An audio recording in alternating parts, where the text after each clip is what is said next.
Doctor Shafiqur Rahman. Doctor ঢুকতেই একগাল মুচকি হেসে বললেন, আপনাকে আমি চিনি। কথা শুনেই অবাক হলেন ডাক্তার জাহাঙ্গীর কবির। এবার এই ডাক্তারকে আরও অবাক করে বললেন, আমাদের দেখা হয়েছিল সিলেটের ওসমানী মেডিকেল কলেজে।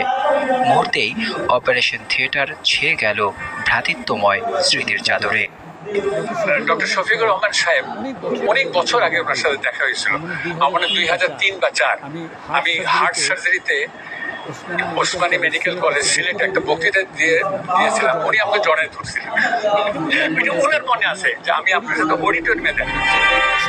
সম্প্রতি ডাক্তার শফিকুর রহমান হৃদরোগে আক্রান্ত হয়ে হাসপাতালে ভর্তি হন, আর তাকে ঘিরে এই মুহূর্তে তার দলীয় নেতাকর্মীদের মধ্যে ছড়িয়ে পড়ে নীরবতা। সবাই উৎসুক হয়ে পড়েন দেশের বাইরে চিকিৎসা করানোর জন্য, কিন্তু তৎক্ষণাৎ ডাক্তার শফিকুর রহমান স্পষ্ট জানিয়ে দেন,